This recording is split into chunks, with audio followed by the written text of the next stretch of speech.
आज हम आपको बताएंगे कि रासायनिक समीकरण को किस प्रकार से संतुलित किया जा सकता है। तो रासायनिक समीकरण जिस प्रकार से है, हमारे पास रासायनिक समीकरण है और इसको हमें संतुलित करना है। तो संतुलित करने के लिए सबसे पहले क्या-क्या चीज़ें करनी होंगी, ठीक है ना? रासायनिक समीकरण को पहले उसके प्रतीक के रूप में लिखना होता है। जैसे इसमें यदि हम देखें तो इसमें रासायनिक समीकरण को उसके प्रतीकों के रूप में लिखा हुआ है। यहाँ पर है Fe है, ठीक है ना? इसको कहा जाता है ये आयरन है, आयरन। और यहाँ पर H2O है, ठीक है। तो ये आयरन और H2O मिलकर के क्या बना देता है, Fe3O4, और साथ साथ में हाइड्रोजन गैस इसमें से निकल जाती है। सबसे पहले मैं ये आपको ये बता दूं कि Fe और H2O, क्योंकि ये तीर का निशान है, तीर के निशान के बाईं ओर है।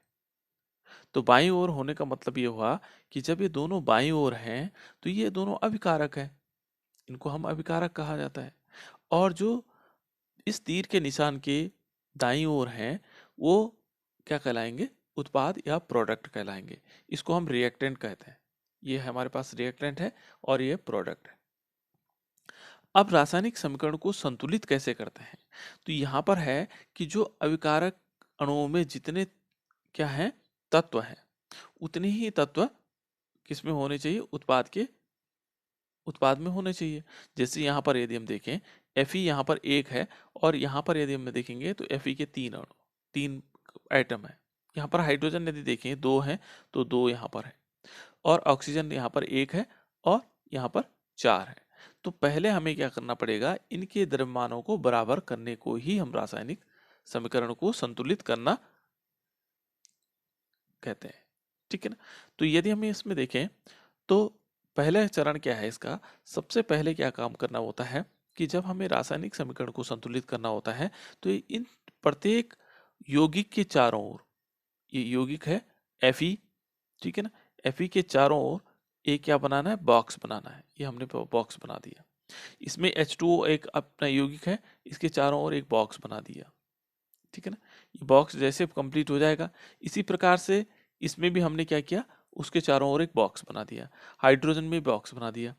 इससे क्या मतलब हुआ कि जो भी परिवर्तन करना हो वो इसके बाहर परिवर्तन करें, यहाँ परिवर्तन करें, इसके अंदर कोई किसी भी प्रकार का परिवर्तन नहीं किया जाना है, ठीक है ना। यदि हम कोई संख्या बढ़ाते हैं तो ऐसा नहीं कि हमने यहाँ दो बढ़ा दिया, इस वाले में तीन कर दिया, चार कर दिया, ऐसा कोई परिवर्तन नहीं होगा। जो भी परिवर्तन होगा इस यौगिक के बाहर ही परिवर्तन होना है। यदि हम दो यहाँ लिखते हैं तो ये बाहर लिखा जाएगा, ठीक है ना। तीन लिखना है तो तीन हम यहाँ बाहर लिख सकते हैं, लेकिन अंदर किसी प्रकार का इसके परिवर्तन नहीं होगा। तो इस प्रकार से हम क्या मान सकते हैं इसमें कि यहाँ इसके अंदर हमने कोई परिवर्तन नहीं करना है। तो सबसे पहले हम क्या काम करेंगे, जितने भी यौगिक हैं उनके चारों ओर एक बॉक्स का निर्माण करेंगे। दूसरा देखो, दूसरे चरण में हम क्या करेंगे, एक सूची बनाएंगे कि इसमें अभिकारकों की संख्या कितनी है, अभिकारकों में जो परमाणुओं की संख्या कितनी है और उत्पाद में परमाणुओं की संख्या कितनी है। यदि हम इसमें देखें तो ये Fe है, हमारे पास तत्व, हमारे पास Fe है। और इसमें क्या करना है, अभिकारक में परमाणुओं की संख्या कितनी है, लेफ्ट हैंड साइड जो हमारे बाएं ओर है, ठीक है ना। और उत्पाद में परमाणुओं की संख्या कितनी है, जिसको हम राइट हैंड साइड में लिखेंगे। तो पहले हमने देखना है Fe को। तो Fe कितना है, Fe के Fe का अभिकारक पहले हम देखें तो Fe को देखते हैं। तो यदि हम देखें तो Fe ये है अभिकारक, अभिकारक में एक है, और यहाँ उत्पाद में कितने हैं, तीन है। अभिकारक में कितने हैं, एक है, और उत्पाद में कितने हैं, तीन है। तो यदि हम इसमें देखें तो ये अभिकारक में परमाणुओं की संख्या कितनी है, यहाँ पर एक है, ठीक है, और इसमें उत्पाद में कितनी है, तीन है। तो ये संख्या हमने पहले जान ली Fe की। दूसरा यदि हम देखें हाइड्रोजन को, यदि हम हाइड्रोजन को देखें तो हाइड्रोजन में यहाँ दो हैं और यहाँ भी दो हैं, ये तो बराबर संतुलित है, ये क्या है, संतुलित है। तो यहाँ यदि हम देखें तो हाइड्रोजन में हमने क्या किया, इस टेबल में दो बनाए, दो लिखे, और इसमें भी दो लिखे, बराबर कर दिया, ठीक है ना। उसके बाद यदि हम ऑक्सीजन परमाणु को देखें तो ऑक्सीजन परमाणु यहाँ कितना है, एक, अभिकारक में कितना है, एक। और यदि हम किस में देखेंगे, उत्पाद में देखेंगे तो यहाँ पर कितने अणु हैं, चार, सॉरी परमाणु। तो यहाँ पर यदि हम देखें परमाणुओं की संख्या कितनी है, चार है। तो यहाँ यदि हम देखें इसमें ऑक्सीजन के परमाणुओं की संख्या कितनी है, एक है, और यहाँ ऑक्सीजन के परमाणुओं की संख्या कितनी है, 4 है। तो इस प्रकार से हमने क्या किया, पहले एक टेबल बना दी कि उनमें अंतर कितना है। तीसरे चरण में जब थर्ड स्टेप होगा हमारे पास, थर्ड स्टेप में हम क्या करेंगे, थर्ड स्टेप में सबसे पहले हमें देखेंगे जो थर्ड स्टेप है, इस थर्ड स्टेप का क्या क्या काम है। इस थर्ड स्टेप को हम यदि देखें तो यदि इस थर्ड स्टेप में क्या होगा कि जैसे हमारे पास यदि देखें ये तीसरा स्टेप है, इस तीसरे स्टेप में क्या करेंगे, पहले देखेंगे कि हमें किसको संतुलित करना है, ठीक है ना, किस यौगिक को संतुलित करना है और उस यौगिक में कौन सा परमाणु को संतुलित करना है। तो सबसे पहले ये देख लीजिए, इसमें है कि जो सबसे अधिक परमाणु वाले अभिकारक या उत्पाद, जिसमें सबसे अधिक है, तो सबसे अधिक किसमें थे, देखो यहाँ यदि देखेंगे तो 1 और 2 अभिकारक, इसमें अभिकारकों में 1 2 1 है ना। यहाँ देखेंगे 3 2 4, यानी कि अभिकारक या उत्पादों में जो सबसे ज्यादा होंगे, यानी कि अभिकारक और उत्पादों में जो सबसे अधिक परमाणु होंगे, तो उससे हम संतुलित करेंगे। तो सबसे अधिक परमाणु किसमें है, ये है हमारे पास ऑक्सीजन में। किसमें है, ऑक्सीजन में 4 है। तो सबसे पहले हमें किससे संतुलित करना होगा, ऑक्सीजन को संतुलित करना होगा। तो यहाँ पर यदि हम देखेंगे तो ऑक्सीजन किसमें है, यदि हम देखें तो ये O4, ये देखो Fe2O4। तो संतुलित यदि हम करना चाहते हैं तो ऑक्सीजन को संतुलित करने में यदि हम देखें तो यहाँ एक तो H2O में है और दूसरा इसमें है Fe3O4 में, ठीक है ना। तो यदि हम देखें संतुलित करने के लिए, तो हमने क्या लिया, ऑक्सीजन परमाणु को हमने संतुलित करने के लिए लिया। ये ऑक्सीजन परमाणु है, इसको हमने संतुलित करना है। तो इस ऑक्सीजन परमाणु, पहले हमने क्या करना है, टेबल बनानी है ऑक्सीजन परमाणु, ऑक्सीजन के परमाणु कितने, अभिकारक में कितने हैं और उत्पाद में कितने हैं, ठीक है ना। तो प्रारंभ का मतलब जब इसे संतुलित नहीं किया गया है उस दशा में। तो यदि हम देखें अभिकारक में एक अणु है और एक अणु किसमें है, यदि हम देखें एक अणु किसमें है, ये देखो ऑक्सीजन का एक अणु है लेकिन वो H2O में है। यहाँ क्या है, ऑक्सीजन के 4 परमाणु हैं और वो किसमें है, Fe3O4 में। ये सॉरी परमाणु, अणु मैं बार बार कह रहा हूँ, उसको परमाणु समझें। तो यहाँ पर क्या हो रहा है कि जो H2O में जो परमाणु है, वो ऑक्सीजन का जो परमाणु है वो 1 है और Fe3 में O4 में ऑक्सीजन का परमाणु कितना है, 1 है। तो इस प्रकार से देखो यहाँ पर हमने लिखा ये एक क्या है, परमाणु ऑक्सीजन का है, किसमें, H2O में है, लिख भी दिया हमने, ठीक है ना, प्रारंभिक अवस्था में। और उत्पाद में क्या हुआ, Fe3O4 में 4 परमाणु किसके हैं, ऑक्सीजन के हैं। तो यदि हम देखें ये एक परमाणु पहले यहाँ था और यहाँ कितने हैं, 4 हैं। तो इनको बराबर करने के लिए हमें 4 का गुणा करना है। किस में करना है, अभिकारक में। देख लीजिए ये अभिकारक है, इस अभिकारक में हमने क्या करना है, 4 का गुणा करना है। तो ऐसा नहीं कि हमने यहाँ जो गुणा कर दिया, हमने अभिकारक वाले पोर्शन में 4 का गुणा करना है। किसमें, अभिकारक में, किसके साथ, H2O के साथ। तो मैंने पहले बताया था कि जो हमने बॉक्स बनाया है, इस बॉक्स के बाहर ही जो ये बॉक्स हमारा निर्माण हो रखा है, इस बॉक्स के चारों ओर अंदर हमने कोई परिवर्तन नहीं, तो हम यहाँ O4 कर सकते थे लेकिन O4 नहीं करना है। अब हमने क्या करना है, इस परमाणु के सॉरी इस यौगिक के बाहर जो है 4 लिखना है, ठीक है। तो इस यौगिक के बाहर 4 हमने लिख दिया, ठीक है ना। तो किस में लिखा हमने, 4, 4 का गुणा किसके साथ करना है, अभिकारक के साथ करना है, तब ये संतुलित हो गए। ये विचार हो गया, ये विचार हो गया।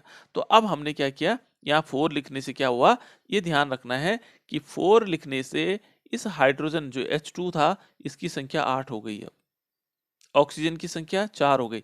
जितने इस बॉक्स के अंदर है उनकी संख्याओं में पूरा परिवर्तन आ गया, ये सब 4 गुना हो गया। यदि 1 था तो 4 हो गया, यदि H2 2 था तो 4 दूने 8 हो गया, यानी कि इसका 4 गुना हो जाना, 4 टाइम्स हो जाना, ठीक है ना। तो सबसे पहले हमने क्या किया, ऑक्सीजन को संतुलित किया। अब यदि यहाँ देखेंगे तो यहाँ भी 4 ऑक्सीजन है क्योंकि इसका 4 टाइम्स है और यहाँ भी 4 ऑक्सीजन हो गया। तो इस टाइप से हमारे पास ऑक्सीजन को हमने संतुलित कर लिया तीसरे चरण में। चौथे चरण में यदि हम देखेंगे, चौथे चरण में अभी जो है हमारे पास Fe और हाइड्रोजन को संतुलित करना है। Fe और हाइड्रोजन को तो संतुलित नहीं हुए हैं ये दोनों। तो इन दोनों में सबसे पहले हम क्या करते हैं, हाइड्रोजन, क्योंकि इसके साथ हमने यहाँ संतुलित कर दिया, ऑक्सीजन को संतुलित कर दिया। अब हाइड्रोजन बचा हुआ है। हाइड्रोजन को देखें तो हाइड्रोजन की संख्या प्रारंभ में जब ये संतुलित नहीं थी, प्रारंभ में देखेंगे तो यहाँ 8 हाइड्रोजन थे, जैसे मैंने पहले बताया था, यहाँ हमने 4 लिख लिया था, 4 दूने 8 हो गया। लेकिन उत्पाद में हाइड्रोजन की संख्या कितनी थी? यहाँ देख लीजिए, ये उत्पाद में है। ये उत्पाद में देखेंगे तो 2 हमारे पास 2 है, क्योंकि बाद में हमने क्या किया, यहाँ हाइड्रोजन में 2 है। यदि हम इसको देखें तो ये हाइड्रोजन में कितनी संख्या है? ये 2 है। ये देख लीजिए, पहले प्रारंभिक अवस्था में यहाँ 8 थी और यहाँ कितनी है? 2 है ना? तो ये नहीं था उस समय, ये 4 नहीं लिखा हुआ था। अब यहाँ पर क्या है? 8 है, और इसको बराबर करने के लिए हमें क्या करना पड़ेगा? इस 2 अणु के साथ हमें 4 का गुणा करना पड़ेगा, सॉरी परमाणु के साथ। अब तो अणु हो गया, हाइड्रोजन अणु है, तो हाइड्रोजन अणु के साथ हमने क्या करना है? 4 का गुणा करना है। तो 4 दूना 8, तब ये दोनों क्या हो जाएंगे? बराबर हो जाएंगे। तो इसका मतलब क्या होगा? अब इस हाइड्रोजन के साथ हमने कितने? 4 का गुणा करना है। तो इस बॉक्स के बाहर ये देख लीजिए, 4 का गुणा किया, तो यहाँ पर हो गया 4 दूना 8, ये भी हो गया, और 4 का दूना 8 ही हो गया। तो यहाँ पर भी 8 हो गया और यहाँ पर भी 8 हो गया, यानी कि 8 क्या हो गए? 8 हाइड्रोजन एटम्स हो गए। ठीक है ना? परमाणु हो गए, 8 हाइड्रोजन परमाणु हो गए। तो इसका मतलब हमारे पास हाइड्रोजन को भी हमने संतुलित कर दिया। टेबल वही बनेगी, हाइड्रोजन परमाणु को जब हम क्या करते हैं, किसी परमाणु को संतुलित करते हैं, तो उसमें लिख सकते हैं हाइड्रोजन के परमाणु, और अभिकारक में कितने हैं और उत्पाद में कितने हैं। तो इस प्रकार से हमारा जो फोर्थ स्टेप है, फोर्थ स्टेप नेक्स्ट हो जाएगा, है ना? नेक्स्ट स्टेप फिफ्थ स्टेप में क्या होगा? अब हमारे पास क्या बचा हुआ था? Fe बचा हुआ था। हमारे पास 3 चीजें थी और Fe है। तो Fe के अणु को हमने कैसे संतुलित करना है? Fe के अणु को कैसे संतुलित करना है? तो Fe के अणु को संतुलित, फिर हमने क्या लेना है? Fe लोहे को कहा जाता है और अंग्रेजी में इसको आयरन कहा जाता है। आयरन के परमाणु, इसमें परमाणु देखने प्रारंभ में कितने थे? जब संतुलित हमने नहीं किया था वह उस समय कितने थे, और संतुलित करने के लिए कितनी की आवश्यकता होगी? ठीक है ना? अभिकारक में कितने हैं, अभिकारकों में कितने हैं, और उत्पाद में कितने, ये संख्या लिखनी है। तो पहले यदि हम देखेंगे Fe में, जब तक हमने संतुलित नहीं किया था, तो ये देखो Fe में कितने हैं? 1। यहाँ पर यदि हम देखेंगे Fe में कितने हैं? 1। और यहाँ कितने हैं? Fe कितना है? 1 है अभिकारक में। और यहाँ Fe देखेंगे तो कितने हैं? 3 है, किसमें? उत्पाद में। तो अब हमने यहाँ देख लीजिए, यहाँ लिखा हमने Fe को हमने क्या किया? 1 माना हुआ, किसमें है ये? Fe 1 है, अभिकारक में 1 Fe है, और यदि हम उत्पाद में देखेंगे तो यहाँ पर 3 Fe हैं। ये 3 देखो, ये 3 लिखा हुआ Fe3, तो इसमें हमने 3 को बाहर लिख लिया। अब देखो, यदि हम यहाँ 3 लिखें और संतुलित करने के लिए यहाँ 1 था, तो हमें 3 का गुणा करना पड़ेगा। किसमें किया हमने? Fe का। तो सेम कंडीशन वही है, क्योंकि हमने H2O को कंप्लीट कर दिया था, ये असंतुलित हो चुका था, ये भी ये संतुलित होना है। देखो, तो Fe का गुणा हमने 3 के साथ करना है। किसके साथ करना है? 3 के साथ गुणा करना है, किसका? Fe का। तो देखो, तब ये संतुलित हो जाएगा, क्योंकि हमने अभिकारक में गुणा किया। तो इस प्रकार से हम क्या कर सकते हैं? इस रासायनिक समीकरण को संतुलित करने का एक ही तरीका भी हो सकता है। ठीक है ना? तो अभी रासायनिक समीकरण संतुलित तो हो चुकी है, ठीक है ना? लेकिन एक चरण और है इसमें, सिस्टम, यानी कि जो हमारे पास 6 स्टेप है। 6 स्टेप में क्या होगा? जब परमाणु की दोनों तरफ बराबर हो जाता है, तो समीकरण को हम इस प्रकार से लिख सकते हैं। जैसे देखो, 3Fe, अब हमने बॉक्स को हटा दिया, 4H2O, ठीक है ना? और Fe3O4 हो गया, ठीक है ना? 4H2 हो गया। तो इस प्रकार से हमने इस रासायनिक समीकरण को संतुलित कर दिया। इस विधि को हम कह सकते हैं हिट एंड ट्रायल विधि। हिट एंड ट्रायल विधि द्वारा हमने रासायनिक समीकरण को संतुलित किया है। ठीक है ना? इसमें इस रासायनिक समीकरण को हम ऐसे भी लिख सकते हैं, एक और स्टेप है, 7th स्टेप हम मान सकते हैं कि उसकी भौतिक अवस्थाओं को संकेत के रूप में भी लिख सकते हैं। यदि हम संकेत के रूप में लिखेंगे तो Fe देखो, ये हमने Fe लिखा तो ये सॉलिड के फॉर्म में होता है। एस जो सिंबल है वो सॉलिड को दिखा रहा है, ठीक है ना, कि वो ठोस अवस्था में है। और जो हमारे पास H2O है, इस रिएक्शन में H2O गैस स्टेट में है।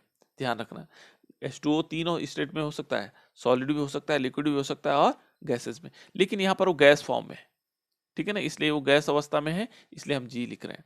ये Fe3O4 है, ये इस समय जो है सॉलिड स्टेट में है, ठीक है ना। और जो हाइड्रोजन है वो हमारे पास क्या है? गैसेस स्टेट में। इसके साथ हम उनमें क्या कर सकते हैं, उन ये रासायनिक समीकरण को यहाँ पर हम ताप लिख सकते हैं, दाब भी लिख सकते हैं, इस एरो के ऊपर लिखा जा सकता है। तो ये सारे स्टेप हमारे पास क्या हो गए? रासायनिक समीकरण को संतुलित करने के लिए हो गया। तो इस टाइप से हम क्या कर सकते हैं? रासायनिक समीकरण को संतुलित कर सकते हैं। ठीक, ओके, इतना ही।